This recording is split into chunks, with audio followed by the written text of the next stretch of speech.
Chapter 41. Rome divided, the Visigoths. It was reserved for the Goths, whose fortunes we are now about to trace, to deal the first mortal blow at the Roman state, to be the first to stand in the forum of Roma Invicta and prove to the amazed world, themselves half terrified with the greatness of their victory, that she who had stricken the nations with a perpetual stroke was now herself laid low. The information which Jordanus gives us as to the earliest home and first migration of the Goths is as follows. The island of Skansia, peninsula of Norway and Sweden, lies in the northern ocean opposite the mouths of the Vistula in shape like a cedar leaf. In this island, this manufactory of nations, Officina Gentium, dwelt the Goths with other tribes. From this island the Goths, under their king Berig, set forth in search of new homes. They had but 3 ships, and as one of these, during their passage, always lagged behind, they called her Gepenta, the torpid one. Their crew, who ever after showed themselves more sluggish and clumsy than their companions, when they became a nation, bore a name derived from this quality, Gepidi, the loiterers. However, all came safely to land at a place which was called ever after Gothiscanza. From thence they moved forward to the dwellings of the Ulmerigi, by the shores of the ocean. These people they beat in pitched battle and drove from their habitations, and then, subduing their neighbors, the Vandals, they employed them as instruments of their own subsequent victories. A province of the southern part of Sweden is even yet called Gothland, and the Swedes, who might well be satisfied with their own fame in arms, have in every age claimed the kindred glory of the Goths. To cross the Baltic was an easy and natural attempt. The inhabitants of Sweden were masters of a sufficient number of large vessels with oars, and the distance is little more than 100 miles from Karlskrona to the nearest ports of Pomerania and Prussia. Here, at length, we land on firm and historic ground. At least as early as the Christian era, and as late as the age of the Antonines, A.D. 138 to 180, the Goths were established toward the mouth of the Vistula, and in that fertile province where the commercial cities of Thorn, Elbing, Königsberg, and Danzig were long afterward founded. In the age of the Antonines, the Goths were still seated in Prussia. About the reign of Alexander Severus, A.D. 222 to 235, the Roman province of Dacia had already experienced their proximity by frequent and destructive inroads.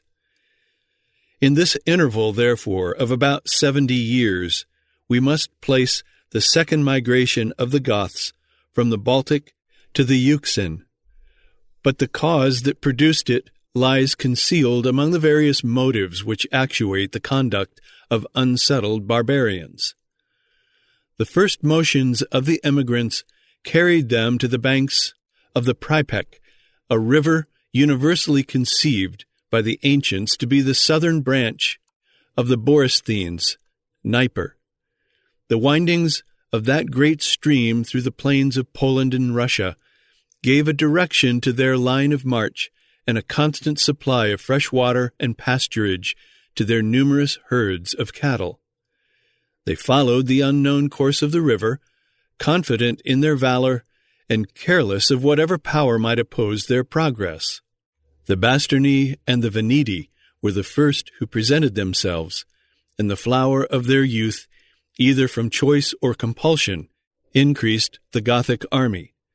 As the Goths advanced near the Euxine, Black Sea, they encountered a purer race of Sarmatians, the Jazyges, the Alani, and the Roxolani, and they were probably the first Germans who saw the mouths of the Borysthenes and of the Tanais, Don, The Goths were now in possession of the Ukraine, a country of considerable extent and uncommon fertility, intersected with navigable rivers which from either side discharged themselves into the Borysthenes, and interspersed with large and lofty forests of oak.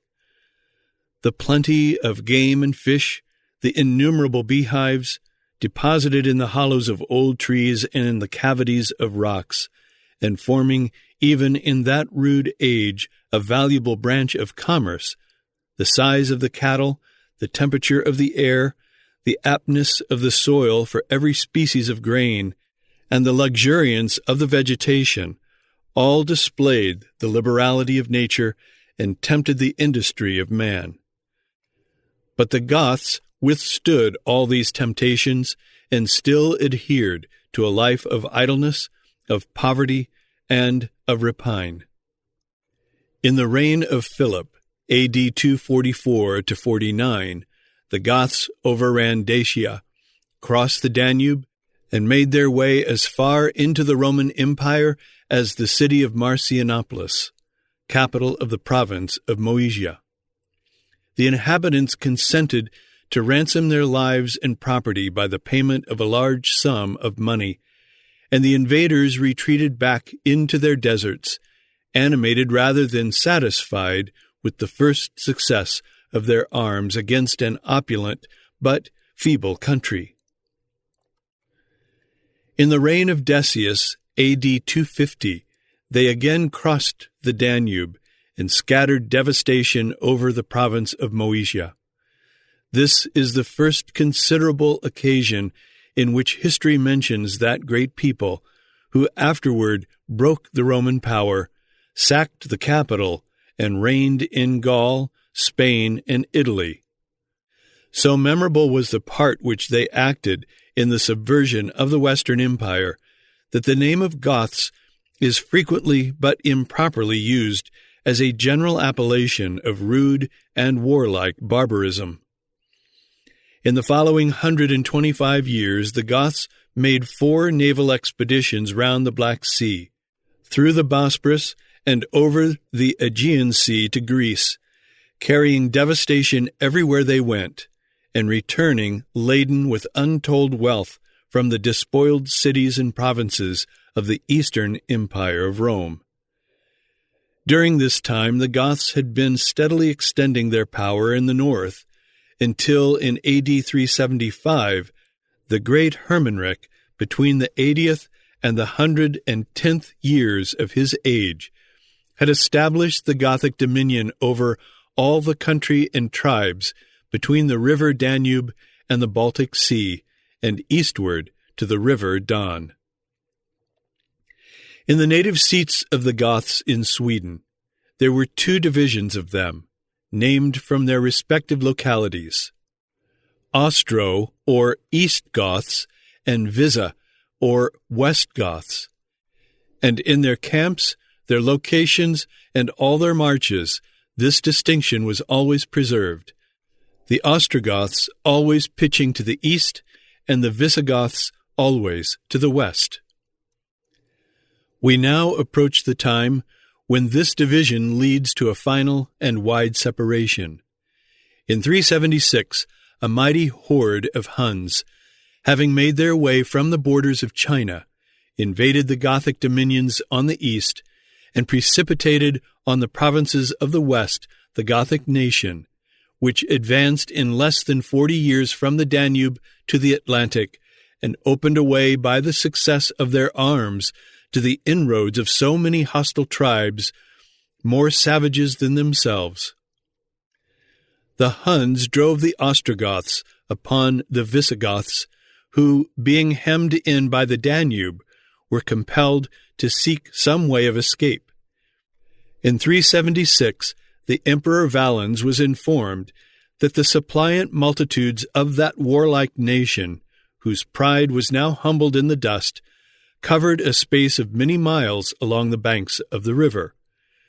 With outstretched arms and pathetic lamentations, they loudly deplored their past misfortunes and their present danger, acknowledged that their only hope of safety was in the clemency of the Roman government, and most solemnly protested that if the gracious liberality of the emperor would permit them to cultivate the wastelands of Thrace, they should ever hold themselves bound by the strongest obligations of duty and gratitude to obey the laws and to guard the limits of the Republic. Valens listened to their entreaties and agreed to receive them within the empire, provided they would deliver up their arms and allow their children to be dispersed among the families of the Romans, both to serve as hostages and to be taught the ways of civilization. To this the Visigoths, in their distress, agreed. The imperial mandate was at length received for transporting over the Danube the whole body of the Visigothic nation. But the execution of this order was a task of labor and difficulty. The stream of the Danube, which in those parts is above a mile broad, had been swelled by incessant rains, and in the tumultuous passage many were swept away and drowned by the rapid violence of the current. A large fleet of vessels, of boats, and of canoes was provided. Many days and nights they passed and repassed with indefatigable toil, and the most strenuous diligence was exerted by the officers of Valens that not a single barbarian of those who were reserved to subvert the foundations of Rome should be left on the opposite shore.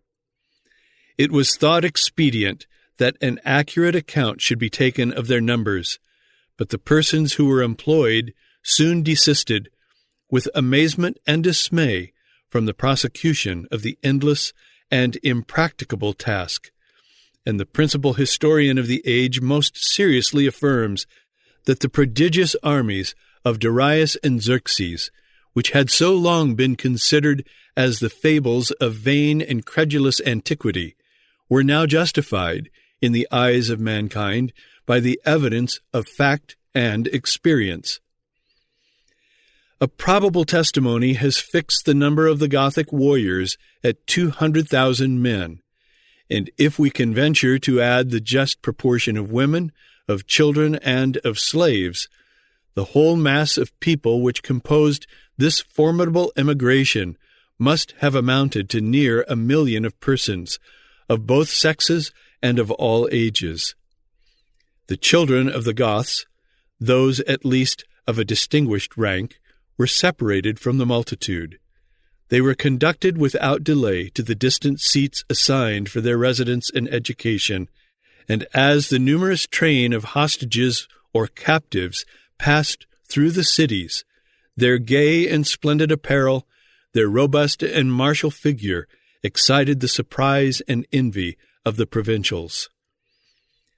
The officers appointed to receive the weapons of the Goths willingly received bribes instead, and when the task of transporting them over the Danube had been completed, the Visigoths stood a fully armed nation within Roman territory.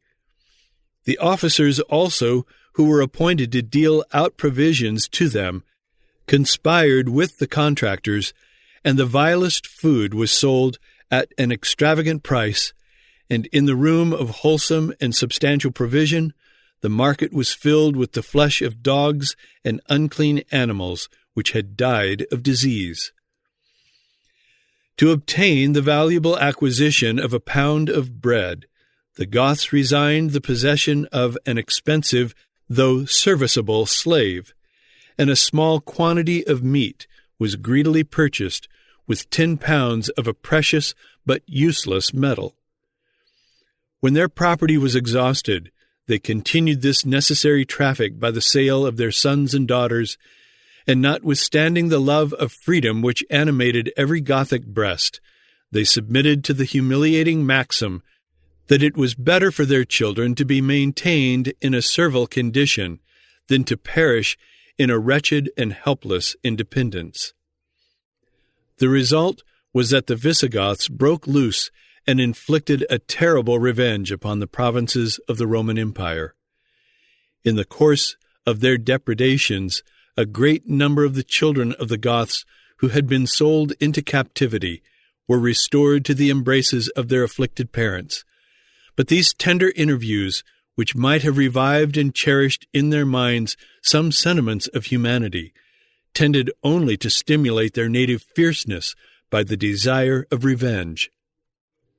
They listened with eager attention to the complaints of their captive children, who had suffered the most cruel indignities from the lustful or angry passions of their masters, and the same cruelties, the same indignities were severely retaliated on the sons and daughters of the Romans.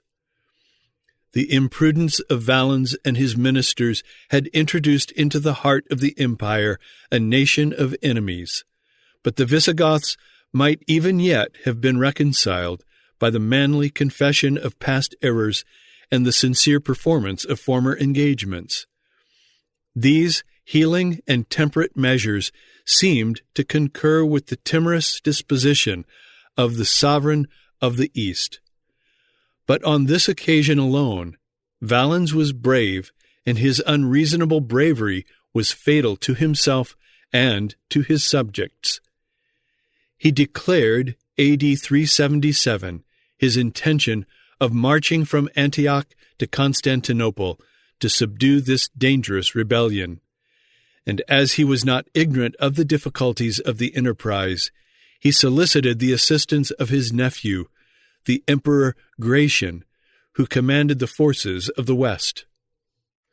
On the 9th of August, 378, a day which has deserved to be marked among the most inauspicious of the Roman calendar, the Emperor Valens, leaving under a strong guard his baggage and military treasure, marched from Adrianople to attack the Goths, who were encamped about 12 miles from the city. The Roman army was defeated, the Emperor Valens and a great number of brave and distinguished officers perished, and about 2/3 of the Roman army were destroyed. 5 months after the death of Valens, January 19, A.D. 379, the Emperor Gratian chose Theodosius as his associate in the imperial power, and Theodosius was successful in securing the final capitulation of the Goths, October 3, A.D. 382, 4 years, 1 month, and 25 days after the defeat and death of the Emperor Valens. Theodosius died in the month of January 395, and before the end of the winter of the same year, the Gothic nation was in arms. The Goths, instead of being impelled by the blind and headstrong passions of their chiefs, were now directed by the bold and artful genius of Alaric. That renowned leader was descended from the noble race of the Balti, which yielded only to the royal dignity of the Amali. He had solicited the command of the Roman armies, and the imperial court provoked him to demonstrate the folly of their refusal and the importance of their loss. Alaric disdained to trample any longer on the prostrate and ruined countries of Thrace and Dacia, and he resolved to seek a plentiful harvest of fame and riches in a province which had hitherto escaped the ravages of war. That province was Achaia, composed of the state of Greece. The troops, which had been posted to defend the straits of Thermopylae, retired, as they were directed, without attempting to disturb the secure and rapid passage of Alaric, and the fertile fields of Phocis and Boeotia were constantly covered by a deluge of barbarians, who massacred the males of an age to bear arms, and drove away the beautiful females with the spoil and cattle of the flaming villages. The travelers who visited Greece several years afterward could easily discover the deep and bloody traces of the march of the Goths. The whole territory of Attica, from the promontory of Sunium to the town of Megara, was blasted by his baleful presence. And if we may use the comparison of a contemporary philosopher, Athens itself resembled the bleeding and empty skin of a slaughtered victim. The confidence of the cities of Peloponnesus in their natural rampart had tempted them to neglect the care of their antique walls, and the avarice of the Roman governors had exhausted and betrayed the unhappy province. Corinth, Argos, Sparta yielded without resistance to the arms of the Goths, and the most fortunate of the inhabitants were saved by death from beholding the slavery of their families and the conflagrations of their cities. The vases and statues were distributed among the barbarians with more regard to the value of the materials than to the elegance of the workmanship. The female captives submitted to the laws of war. The enjoyment of beauty was the reward of valor, and the Greeks could not reasonably complain of an abuse which was justified by the example of the heroic times. Stilicho, the chief officer of Honorius, was sent with a powerful army into Greece to chastise Alaric and his Visigoths. The Roman army landed on the isthmus near Corinth. A great and stubborn battle was fought, in which the Romans at length prevailed. As the isthmus was held by the Romans, Alaric retreated to the mountains of Pholo on the borders of Elis. There the Roman army surrounded the Visigoths, and Stilicho was so certain of their complete destruction in a short time that he left his army and went away to enjoy his triumph in the theatrical games and lascivious dances of the Greeks. His soldiers turned their attention to robbing the country rather than watching the Visigoths, and Alaric with his army slipped away to Corinth, 30 miles distant, seized transports there, and conveyed his whole army across the gulf to the opposite shore. And Stilicho was confounded by the intelligence that the Goths, who had eluded his efforts, were in full possession of the important province of Epirus. Alaric then concluded a treaty of peace and alliance with the emperor of the East. Greece belonged to the Eastern Empire, and Stilicho and his army belonged to the Western. As Alaric was now the ally of the emperor of the East, the Western army was ordered to withdraw from the territory of the East. About this time, Synesius, a Greek philosopher who was at Constantinople, delivered an oration before the emperor Aridius, in which the emperor was exhorted to banish luxury from the court and camp, and in the place of his barbarian mercenaries, to enlist an army of citizens of the empire, put himself at their head, and drive the whole host of barbarians back to Scythia, or reduce them to slavery. Instead of acting upon this advice, an edict was published at Constantinople, which declared the promotion of Alaric to the rank of Master General of the Eastern Illyricum. The Roman provincials and the allies, who had respected the faith of the treaties, were justly indignant that the ruin of Greece and Epirus should be so liberally rewarded. The Gothic conqueror was received as a lawful magistrate in the cities which he had so lately besieged. The fathers whose sons he had massacred, the husbands whose wives he had violated, were subject to his authority, and the success of his rebellion encouraged the ambition of every leader of the foreign mercenaries. The use to which Alaric applied his new command distinguishes the firm and judicious character of his policy. He issued his orders to the 4 magazines and manufacturers of offensive and defensive arms, Margus, Ratiaria, Naissus, and Thessalonica, to provide his troops with an extraordinary supply of shields, helmets, swords, and spears. The unhappy provincials were compelled to forge the instruments of their own destruction, and the barbarians removed the only defect which had sometimes disappointed the efforts of their courage.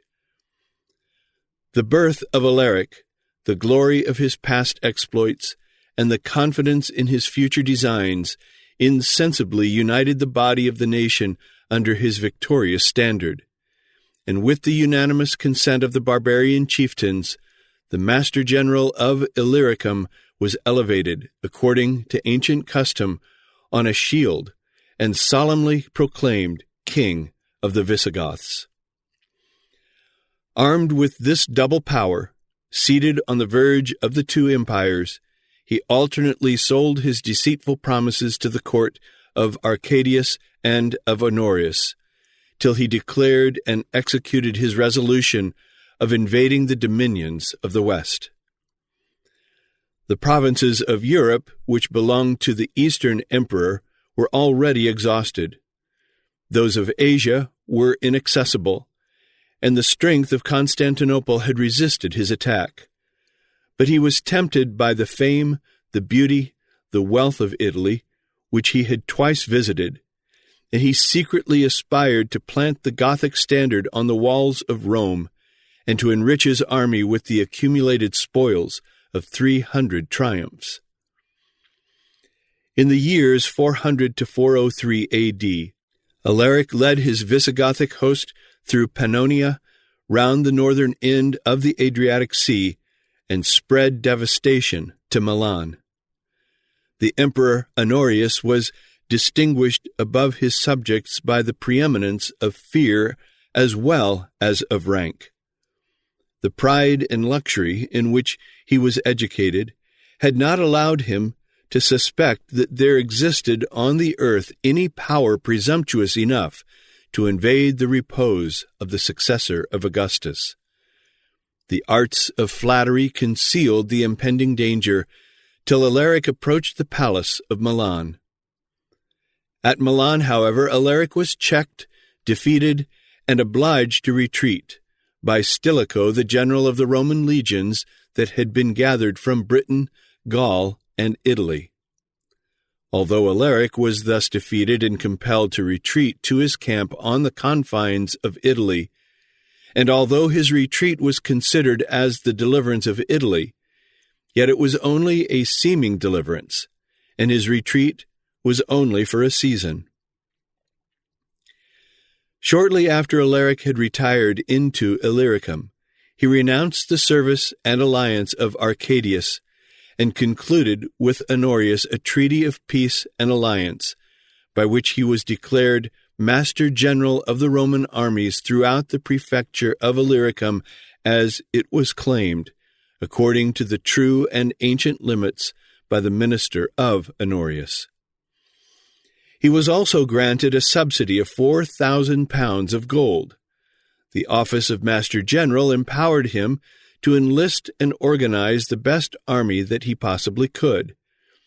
The fame of his valor invited to the Gothic standard the bravest of the barbarian warriors, who from the Euxine to the Rhine were agitated by the desire of rapine and conquest.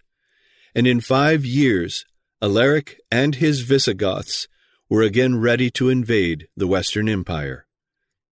And now, A.D. 408, the court of Honorius took a course which fully prepared the way for the sweeping success of such an invasion when it should again occur. Stilicho, the faithful minister of the emperor and of the empire, who had twice delivered from the barbarians both the emperor and Italy, and who was still the only stay of falling Rome, was sacrificed to the treacherous ambition of a crafty rival. The crafty Olympius, who exercised a splendid office and who concealed his vices under the mask of Christian piety, had secretly undermined the benefactor by whose favor he was promoted to the honorable offices of the imperial palace. By representing to Honorius that Stilicho already mediated the death of his sovereign, with the ambitious hope of placing the diadem on the head of his son Eucharius, Olympius succeeded in supplanting Stilicho in the mind of the emperor, and the respectful attachment of Honorius was converted, May A.D. 408, into fear, suspicion, and hatred. At the instigation of Olympius, there were massacred of the friends of Stilicho the most illustrious officers of the empire, 2 praetorian prefects of Gaul and of Italy, 2 masters general of the cavalry and infantry, the masters of the offices, the quaestor, the treasurer, and the domestics, besides Stilicho himself. If Alaric himself had been introduced, September A.D. 408, into the Council of Ravenna, he would probably have advised the same measures which were actually pursued by the ministers of Honorius. The king of the Goths would have conspired, perhaps with some reluctance, to destroy the formidable adversary by whose arms, in Italy as well as in Greece, he had been twice overthrown. Their active and interested hatred laboriously accomplished the disgrace and ruin of the great Stilicho. The Gothic prince would have subscribed with pleasure the edict which the fanaticism of Olympius dictated to the simple and devout emperor. Honorius excluded all persons who were adverse to the Catholic Church from holding any office in the state, obstinately rejected the service of all those who dissented from his religion, and rashly disqualified many of his bravest and most skillful officers who adhered to the pagan worship or who had imbibed the opinions of Arianism. These measures, so advantageous to an enemy, Alaric would have approved and might perhaps have suggested, but it may perhaps seem doubtful whether the barbarian would have promoted his interest at the expense of the inhuman and absurd cruelty which was perpetrated by the direction, or at least with the connivance, of the imperial ministers. The foreign auxiliaries, who had been attached to the person of Stilicho, lamented his death, but the desire of revenge was checked by a natural apprehension for the safety of their wives and children, who were detained as hostages in the strong cities of Italy, where they had likewise deposited their most valuable effects. At the same hour, and as if by a common signal, the cities of Italy were polluted by the same horrid scenes of universal massacre and pillage, which involved in promiscuous destruction the families and fortunes of the barbarians. Exasperated by such an injury, which might have awakened the tamest and most servile spirit, they cast a look of indignation and hope toward the camp of Alaric, and unanimously swore to pursue with just and implacable war the perfidious nation that had so basely violated the laws of hospitality. By the imprudent conduct of the ministers of Honorius, the Republic lost the assistance and deserved the enmity of 30,000 of her bravest soldiers, and the weight of that formidable army, which alone might have determined the event of the war, was transferred from the scale of the Romans into that of the Goths. In the month of October, A.D. 408, Alaric, with bold and rapid marches, passed the Alps and the Po, hastily pillaged the cities of Aquileia, Altinum, Concordia, and Cremona, which yielded to his arms, increased his forces by the accession of 30,000 auxiliaries, and, without meeting a single enemy in the field, advanced as far as the edge of the morass which protected the impregnable residence of the Emperor of the West. Instead of attempting the hopeless siege of Ravenna, the prudent leader of the Goths proceeded to Rimini, stretched his ravages along the seacoast of the Adriatic, and mediated the conquest of the ancient mistress of the world. An Italian hermit, whose zeal and sanctity were respected by the barbarians themselves, encountered the victorious monarch and boldly denounced the indignation of heaven against the oppressors of the earth. But the saint himself was confounded by the solemn asseveration of Alaric that he felt a secret and preternatural impulse which directed and even compelled his march to the gates of Rome. He felt that his genius and his fortune were equal to the most arduous enterprises, and the enthusiasm which he communicated to the Goths insensibly removed the popular and almost superstitious reverence of the nations for the majesty of the Roman name. His troops, animated by the hopes of spoil, followed the course of the Flaminian Way, occupied the unguarded passes of the Apennines, descended into the rich plains of Umbria, and as they lay encamped on the banks of the Clitumnus, might wantonly slaughter and devour the milk-white oxen which had been so long reserved for the use of Roman triumphs. A lofty situation and a seasonable tempest of thunder and lightning preserved the little city of Narni. But the king of the Goths, despising the ignoble prey, still advanced with unabated vigor, and after he had passed through the stately arches, adorned with the spoils of barbaric victories, he pitched his camp under the walls of Rome, A.D. 408. By a skillful disposition of his numerous forces, who impatiently watched the moment of an assault, Alaric encompassed the walls, commanded the 12 principal gates, intercepted all communication with the adjacent country, and vigilantly guarded the navigation of the Tiber, from which the Romans derived the surest and most plentiful supply of provisions.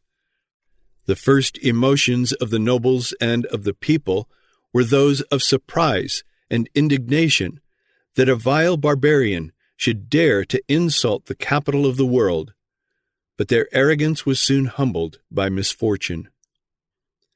That unfortunate city gradually experienced the distress of scarcity, and at length the horrid calamities of famine.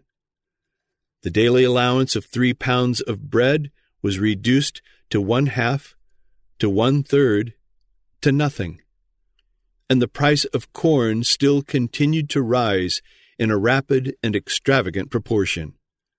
The poorer citizens who were unable to purchase the necessaries of life solicited the precarious charity of the rich, and for a while the public misery was alleviated by the humanity of Lita, the widow of the Emperor Gratian, who had fixed her residence at Rome and consecrated to the use of the indigent the princely revenue which she annually received from the grateful successors of her husband. But these private and temporary donatives were insufficient to appease the hunger of a numerous people, and the progress of famine invaded the marble palaces of the senators themselves. The persons of both sexes who had been educated in the enjoyment of ease and luxury discovered how little is requisite to supply the demands of nature, and lavished their unavailing treasures of gold and silver to obtain the coarse and scanty sustenance which they would formerly have rejected with disdain. The food the most repugnant to sense or imagination, the aliments the most unwholesome and pernicious to the constitution, were eagerly devoured and fiercely disputed by the rage of hunger. The dark suspicion was entertained that some desperate wretches fed on the bodies of their fellow creatures, whom they had secretly murdered, and even mothers, such was the horrid conflict of the 2 most powerful instincts implanted by nature in the human breast. Even mothers are said to have tasted the flesh of their slaughtered infants. Many thousands of the inhabitants of Rome expired in their houses or in the streets for want of sustenance, and as the public sepulchres without the walls were in the power of the enemy, the stench which arose from so many putrid and unburied carcasses infected the air, and the miseries of famine were succeeded and aggravated by the contagion of a pestilential disease. The last resource of the Romans was in the clemency, or at least in the moderation, of the king of the Goths. The Senate, who in this emergency assumed the supreme powers of government, appointed 2 ambassadors to negotiate with the enemy. This important trust was delegated, AD 409, to Basilius, the senator of Spanish extraction, and already conspicuous in the administration of provinces, and to John, the first tribune of the notaries, who was peculiarly qualified by his dexterity in business as well as by his former intimacy with the Gothic prince. When they were introduced into his presence, they declared, perhaps in a more lofty style than became their abject condition, that the Romans were resolved to maintain their dignity either in peace or war, and that, if Alaric refused them a fair and honorable capitulation, he might sound his trumpets and prepare to give battle to an innumerable people, exercised in arms and animated by despair. The thicker the hay, the easier it is mowed, was the concise reply of the barbarian, and this rustic metaphor was accomplished by a loud and insulting laugh, expressive of his contempt for the menaces of an unwarlike populace, enervated by luxury before they were emaciated by famine. He then condescended to fix the ransom which he would accept as the price of his retreat from the walls of Rome, all the gold and silver in the city, whether it were the property of the state or of individuals, all the rich and precious movables, and all the slaves who could prove their title to the name of barbarians. The ministers of the Senate presumed to ask, in a modest and suppliant tone, "If such, O king, are your demands, what do you intend to leave us?" "Your lives," replied the haughty conqueror. They trembled and retired. Yet before they retired, a short suspension of arms was granted, which allowed some time for a more temperate negotiation. The stern features of Alaric were insensibly relaxed. He abated much of the rigor of his terms, and at length consented to raise the siege, on the immediate payment of 5,000 pounds of gold, of 30,000 pounds of silver, of 4,000 robes of silk, of 3,000 pieces of fine scarlet cloth, and of 3,000 pounds weight of pepper. As soon as the Romans had satisfied the rapacious demands of Alaric, they were restored in some measure to the enjoyment of peace and plenty. Several of the gates were cautiously opened. The importation of provisions from the river and the adjacent country was no longer obstructed by the Goths. The citizens resorted in crowds to the free market, which was held during 3 days in the suburbs, and while the merchants who undertook this gainful trade made a considerable profit, the future subsistence of the city was secured by the ample magazines which were deposited in the public and private granaries. Alaric withdrew his army into Tuscany, where he established his winter quarters, and the Gothic standard became the refuge of 40,000 barbarian slaves who had broken their chains and aspired, under the command of their great deliverer, to revenge the injuries and the disgrace of their cruel servitude. About the same time, he received a more honorable reinforcement of Goths and Huns, whom Adolphus, the brother of his wife, had conducted at his pressing invitation from the banks of the Danube to those of the Tiber, and who had cut their way with some difficulty and loss through the superior numbers of the imperial troops. A victorious leader who united the daring spirit of a barbarian with the art and discipline of a Roman general was at the head of 100,000 fighting men, and Italy pronounced with terror and respect the formidable name of Alaric. About 18 months were next spent in efforts, real or affected, at negotiations between the court of Honorius and Alaric. And this time Rome was again reduced and again spared. But the court and councils of Honorius still remained a scene of weakness and distraction, of corruption and anarchy, and the crime and folly of the court of Ravenna were expiated a third time by the calamities of Rome. The king of the Goths, who no longer dissembled his appetite for plunder and revenge, appeared in arms under the walls of the capital, and the trembling Senate, without any hopes of relief, prepared by a desperate resistance to delay the ruin of their country. But they were unable to guard against the secret conspiracy of their slaves and domestics, who, either from birth or interest, were attached to the cause of the enemy. At the hour of midnight, August 24, A.D. 410, the Salarian gate was silently opened, and the inhabitants were awakened by the tremendous sound of the Gothic trumpet. 1163 years after the foundation of Rome, the imperial city, which had subdued and civilized so considerable a part of mankind, was delivered to the licentious fury of the tribes of Germany and Scythia. The writers, the best disposed to exaggerate their clemency, have freely confessed that a cruel slaughter was made of the Romans, and that the streets of the city were filled with dead bodies which remained without burial during the general consternation. The despair of the citizens was sometimes converted into fury, and whenever the barbarians were provoked by opposition, they extended the promiscuous massacre to the feeble, the innocent, and the helpless. The private revenge of 40,000 slaves was exercised without pity or remorse, and the ignominious lashes which they had formerly received were washed away in the blood of the guilty or obnoxious families.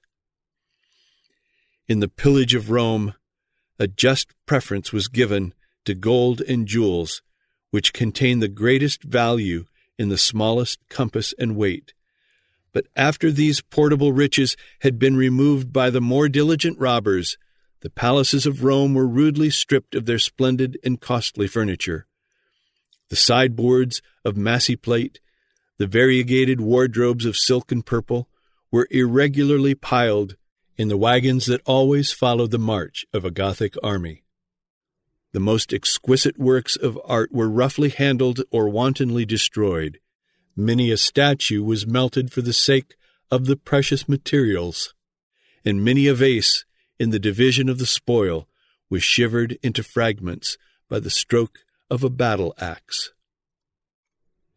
The acquisition of riches served only to stimulate the avarice of the rapacious barbarians, who proceeded by threats, by blows, and by tortures to force from their prisoners the confession of hidden treasure.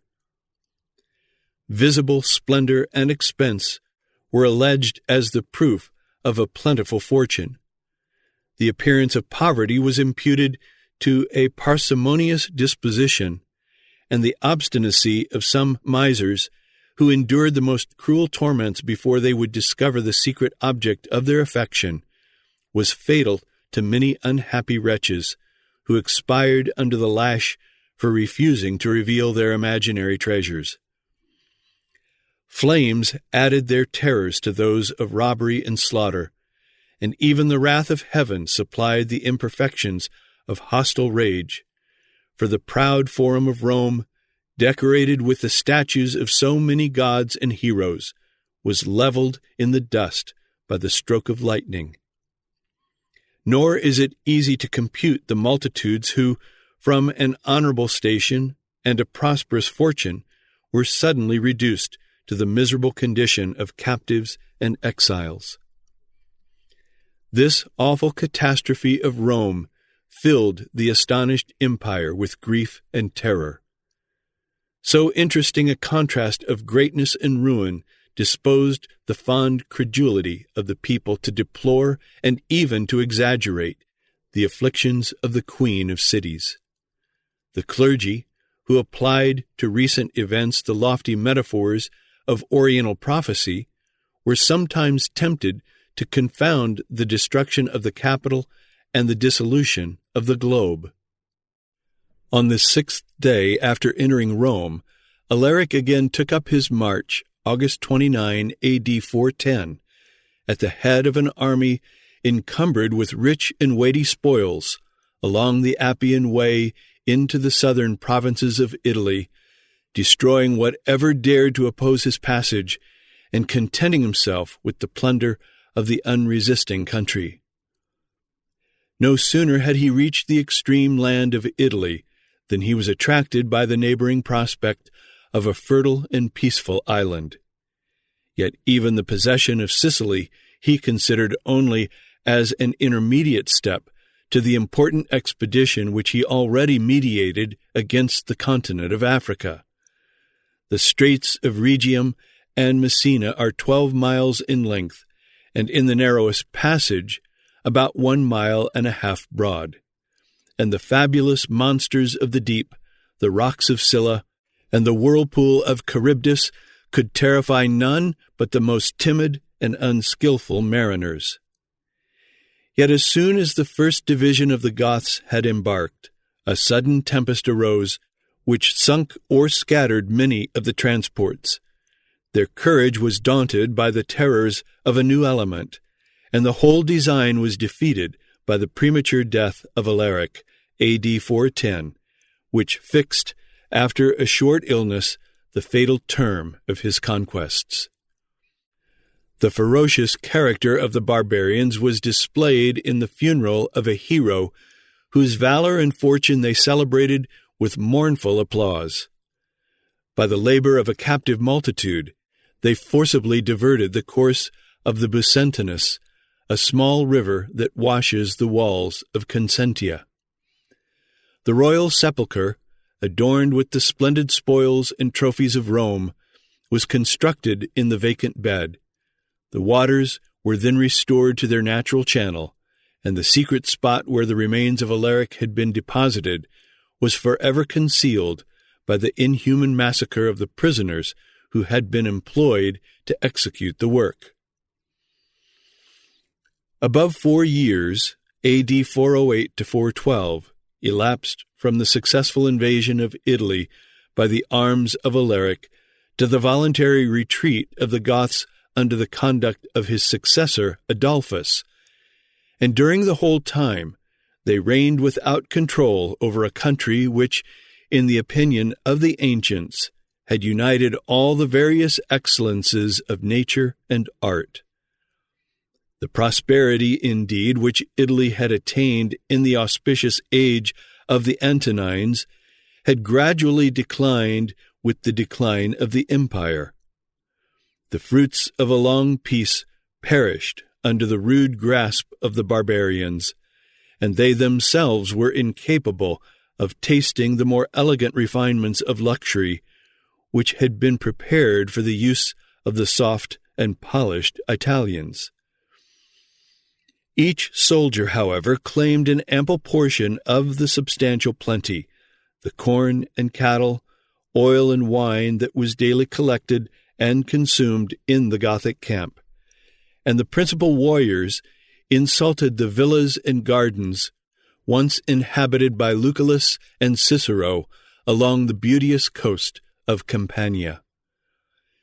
Their trembling captives, the sons and daughters of Roman senators, presented in goblets of gold and gems large draughts of Falernian wine to the haughty victors, who stretched their huge limbs under the shade of plane trees, artificially disposed to exclude the scorching rays and to admit the genial warmth of the sun. These delights were enhanced by the memory of past hardships, the comparison of their native soil, the bleak and barren hills of Scythia, and the frozen banks of the Elbe and Danube, added new charms to the felicity of the Italian climate. Adolphus, the successor of Alaric, suspended the operations of war and seriously negotiated with the imperial court a treaty of friendship and alliance. It was the interest of the ministers of Honorius, who were now released from the obligation of their extravagant oath to deliver Italy from the intolerable weight of the Gothic powers, and they readily accepted their service against the tyrants and barbarians who infested the provinces beyond the Alps.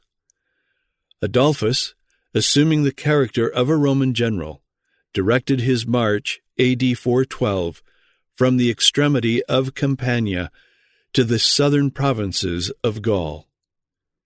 His troops, either by force or agreement, immediately occupied the cities of Narbonne, Toulouse, and Bordeaux. And though they were repulsed by Count Boniface from the walls of Marseille, they soon extended their quarters from the Mediterranean to the ocean. When Alaric first invested Rome in 408, he by some means obtained possession of Placidia, the sister of the emperors Arcadius and Honorius, and though respectfully treated, she had been held ever since by the Goths either as a hostage or a captive. She was, in 408, about 20 years of age. Before leaving Italy, Adolphus proposed to make Placidia his wife and queen. Honorius rejected with disdain the proposal of an alliance so injurious to every sentiment of Roman pride, but Placidia received with favor the proposal. The marriage of Adolphus and Placidia was consummated before the Goths retired from Italy, and the solemn, perhaps the anniversary day of their nuptials, was afterwards celebrated in the house of Ingenuus, one of the most illustrious citizens of Narbonne in Gaul. The bride, attired and adorned like a Roman empress, was placed on a throne of state, and the king of the Goths, who assumed, on this occasion, the Roman habit, contented himself with a less honorable seat by her side. The nuptial gift which, according to the custom of his nation, was offered to Placidia, consisted of the rare and magnificent spoils of her country. 50 beautified youths in silken robes carried a basin in each hand, and one of these basins was filled with pieces of gold, the other with precious stones of an inestimable value. The barbarians enjoyed the insolence of their triumph, and the provincials rejoiced in this alliance, which, tempered by the mild influence of love and reason, the fierce spirit of their Gothic lord. In AD 414, Adolphus invaded Spain and took the city of Barcelona. At that city, in August AD 415, Adolphus was assassinated, and Singeric took the Visigothic throne.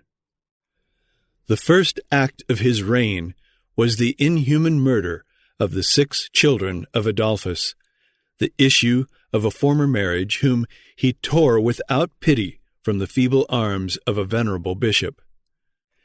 The unfortunate Placidia, instead of the respectful compassion which she might have excited in the most savage breasts, was treated with cruel and wanton insult. The daughter of the Emperor Theodosius, confounded among a crowd of vulgar captives, was compelled to march on foot about 12 miles before the horse of a barbarian, the assassin of a husband whom Placidia loved and lamented. But Placidia soon obtained the pleasure of revenge, and the view of her ignominious sufferings might rouse an indignant people against the tyrant, who was assassinated on the 7th day of his usurpation. After the death of Singeric, the free choice of the nation bestowed the Gothic scepter on Wallia, AD 415 to 419, whose warlike and ambitious temper appeared in the beginning of his reign extremely hostile to the Republic. He marched in arms from Barcelona to the shores of the Atlantic Ocean, which the ancients revered and dreaded as the boundary of the world. But when he reached the southern promontory of Spain, and from the rock now covered by the fortress of Gibraltar, contemplated the neighboring and fertile coast of Africa, Wallia resumed the designs of conquest which had been interrupted by the death of Alaric. The winds and waves again disappointed the enterprise of the Goths, and the minds of a superstitious people were deeply affected by the repeated disasters of storms and shipwrecks. In this disposition, the successor of Adolphus no longer refused to listen to a Roman ambassador, whose proposals were enforced by the real or supposed approach of a numerous army. A solemn treaty was stipulated and observed. Placidia was honorably restored to her brother. 600,000 measures of wheat were delivered to the hungry Goths, and Wallia engaged to draw his sword in the service of the empire. A bloody war was instantly excited among the barbarians of Spain, and the contending princes are said to have addressed their letters, their ambassadors, and their hostages to the throne of the Western emperor, exhorting him to remain a tranquil spectator of their contest, the events of which must be favorable to the Romans by the mutual slaughter of their common enemies. The Spanish War was obstinately supported during 3 campaigns with desperate valor and various success, and the martial achievements of Wallia diffused through the empire the superior renown of the Gothic hero. He exterminated the Silingi, who had irretrievably ruined the elegant plenty of the province of Boeotia.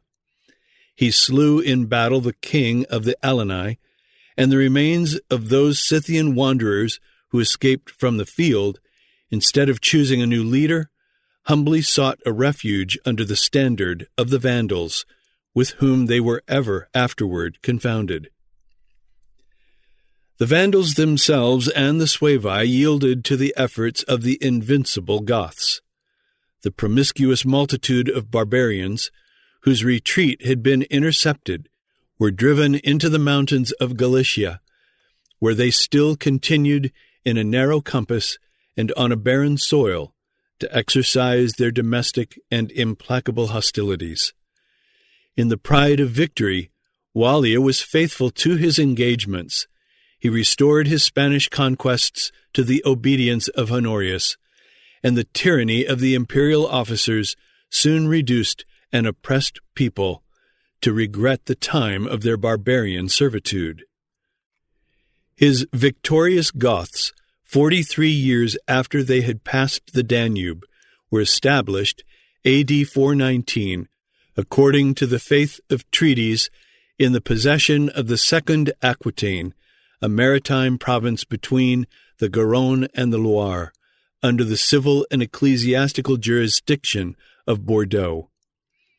That metropolis, advantageously situated for the trade of the ocean, was built in a regular and elegant form, and its numerous inhabitants were distinguished among the Gauls by their wealth, their learning, and the politeness of their manners. The adjacent province, which has been fondly compared to the Garden of Eden, is blessed with a fruitful soil and a temperate climate. The face of the country displayed the arts and the rewards of industry, and the Goths, after their martial toils, luxuriously exhausted the rich vineyards of Aquitaine. The Gothic limits were enlarged by the additional gift of some neighboring dioceses, and the successors of Alaric fixed their royal residence at Toulouse, which included 5 populous quarters or cities within the spacious circuit of its walls.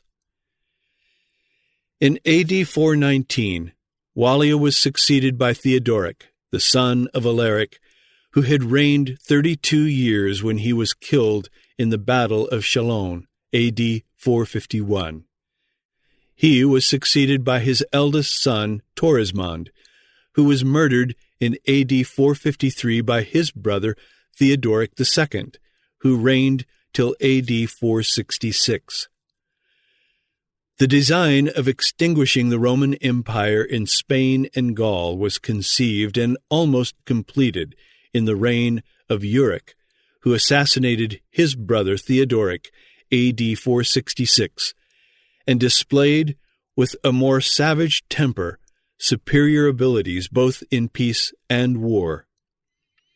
He passed the Pyrenees at the head of a numerous army, subdued the cities of Saragossa and Pampeluna, vanquished in battle the martial nobles of the Tarragonese province, carried his victorious arms into the heart of Lusitania, and permitted the Suevi to hold the kingdom of Galicia under the Gothic monarchy of Spain. The efforts of Euric were not less vigorous or less successful in Gaul, and throughout the country that extends from the Pyrenees to the Rhone and the Loire, Berry and Auvergne were the only cities or dioceses which refused to acknowledge him as their master. Later, the Visigoths yielded to the Franks the greatest part of their Gallic possessions, but their loss was amply compensated by the easy conquest and secure enjoyment of the provinces of Spain. From the monarchy of the Goths, which soon involved the Suevic kingdom of Galicia, the modern Spaniards still derive some national vanity. In Spain, the Goth supplies an important element in the modern nation, and that element has been neither forgotten nor despised. Part of the unconquered region of northern Spain, the land of Asturia, kept for a while the name of Gothia, as did the Gothic possessions in Gaul and Crim. The name of the people who played so great a part in all southern Europe, and who actually ruled over so large a part of it, has now wholly passed away. But it is in Spain that its historical impress is to be looked for.